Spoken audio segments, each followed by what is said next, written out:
The main result of the year is that the war did not end, but even grew.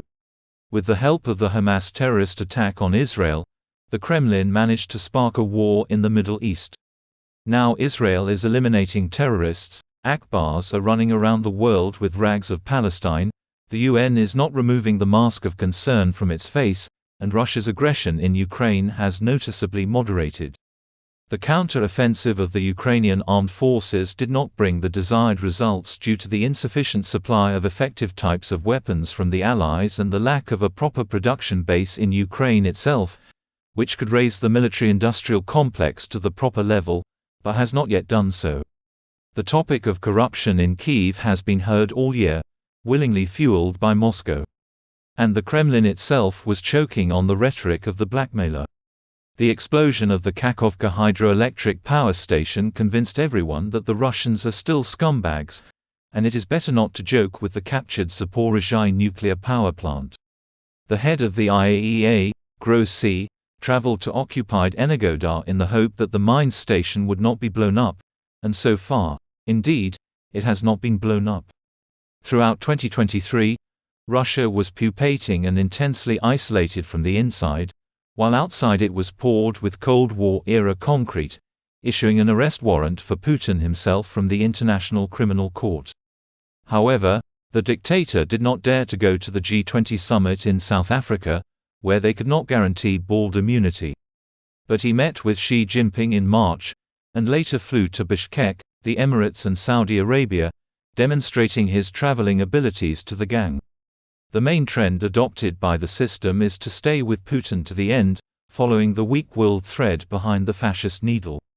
The topic of eliminating Putin himself becomes all the more relevant, which will certainly provoke destructive processes at the top and in the center of the vertical, sowing chaos below.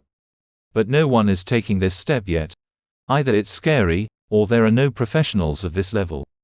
Europe is closing its borders, and Russians are being treated as carriers of an imperial threat that has risen from the Soviet crypt. Sweden is about to officially join NATO, having received approval from Turkey. Finland has already joined the alliance and closed its borders with the Russian Federation, appreciating the Russian hybrid technologies using migrants. The Finns even signed a security treaty with the United States, which should become a deterrent for the frostbitten Russians. And in Washington, they are looking for ways to withdraw the frozen Kremlin $300 billion. By the second anniversary of the Russian invasion of Ukraine, the G7 countries will prepare a legislative framework that will allow these funds to be withdrawn and used to support Ukraine. In response, the Kremlin threatens to sever diplomatic relations with the United States and unleashes a repressive machine within the Russian Federation. After the grab of squeezing out the remnants of Western business, the bandits demonstrably took on their own. They smashed the Gulag amateur activities in Kirkorov's feathers and ran into MTS Yevtushenkov's patrimony. They devoured the enemies they began to gnaw on homegrown cattle. If things continue like this, then luxury-class organisms will come next after premium bloggers, loyal oligarchy, parliamentary and ministerial chicken legs, and then super-luxury carcasses are not far away. So, under the motto, "We have no untouchables," they will devour all sorts of Mishustins, Siluanivs and even Nabiullina, who is unlikely to hold onto a dead ruble. And endless rate hikes will kill any business. If in 2023 the prolongation of the war was a blessing for Putin, then in the next it will become a curse. Money is not endless, neither is the meat population, and Ukraine declares the need to transform the war into technology. It is modern weapons that will be able to turn the tide of the war and make the meat strategy of the Rashists a losing one.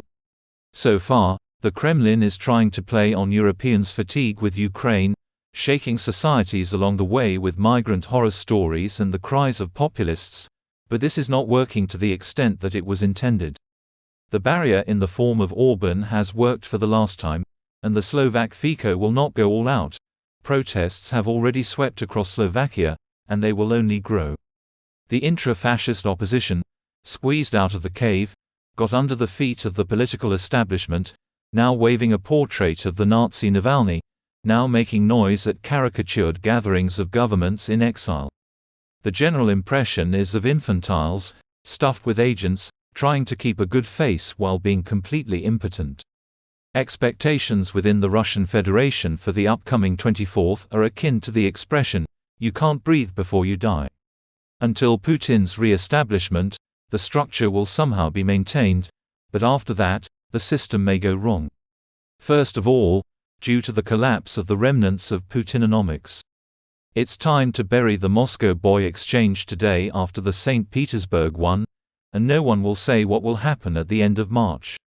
How much will $1 or the same 10 eggs that cheered up the furry people at the end of the 23rd really cost? How will Putin respond if the Ukrainian armed forces splash down the Crimean Bridge? Against the backdrop of the meat depletion of the outback, will the bald man decide on general mobilization? Will it risk shaking up the major cities of St. Petersburg and Moscow? The coming year is the last in which Putin can still gain something, but the price of Kremlin victories will be much higher than the year before. A period of depletion of the resource base and the exhaustion of Putin's agenda for the system itself is coming. Either Putin wins right now, or the system abandons him and reboots. For now, she gives him carte blanche, marching with spoilers on the stumps. But she will not forgive him for a major defeat. All that remains is to understand.